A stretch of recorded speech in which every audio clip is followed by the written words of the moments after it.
m'appelle Philippe Roger, je suis en charge d'Orange Consulting, qui est le cabinet de conseil d'Orange Business Services, et nous sommes 200 consultants sur le bureau de Paris. En amont de la révolution digitale qu'on vit aujourd'hui, qui a été initialisée par l'iPhone, beaucoup de choses en termes d'automatisation ont été faites. Les usines, finalement, elles sont informatisées depuis pas mal de temps.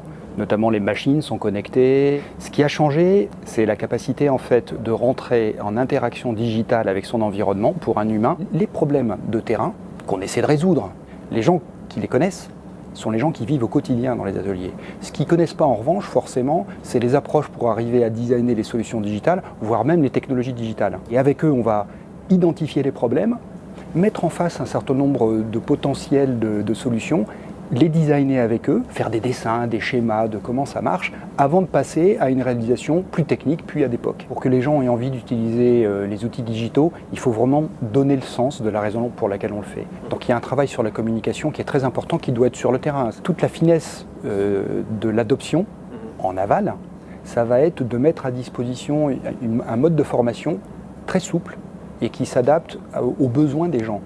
Donc on a par exemple des floor walkers, qui sont des gens qui sont présents sur site, donc là en l'occurrence une usine, et qui vont signaler leur présence et que les opérationnels vont venir solliciter pour pouvoir être formés. L'équipement, ça va dépendre d'une chose toute bête. Au moment où vous en avez besoin, de combien de mains disponibles vous disposez. Donc si vous avez une main disponible, un smartphone c'est pas mal. Si vous avez 2 mains disponibles, la tablette c'est pas mal aussi, même si c'est un peu encombrant. Quand vous avez 0 main disponible, soit il faut que vous ayez un voice bot qui vous permette de faire un certain nombre de choses, soit il faut les faire en temps légèrement différé. Et puis on peut très bien aussi avoir des écrans qui sont des écrans fixes, avec lesquels on interagisse, mais qui donnent des éléments d'information et que l'opérateur n'aura pas besoin de trimballer avec lui sur les différents endroits où il va se balader. Les industries de process continu, pour être franc, ce qu'on peut attendre au travers du digital, ça va être énormément sur la maintenance des équipements. Comment être capable de faire une maintenance prédictive sur des équipements qui étaient difficiles à connecter parce que mobiles.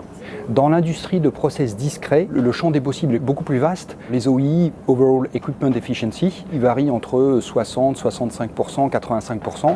Donc il y a le pourcentage manquant à gagner. Et ça, le fait que l'homme puisse avoir une information en temps réel qui lui permette d'ajuster sa prise de décision, c'est énorme. Être capable de dire, vous avez des minutes, des heures disponibles sur lesquelles vous êtes capable d'aller travailler plutôt que de rester les bras de ballon, ben finalement, c'est ça qui va permettre quelque part de gagner 10% d'OI dans cette usine-là. Et ce n'est pas des solutions complexes, c'est éventuellement un grand tableau d'affichage qui affiche l'endroit où c'est un SMS qu'on va recevoir sur son mobile et qui nous permet de savoir quelle personne est capable de réaliser telle opération et ces personnes sont-elles ou pas disponibles.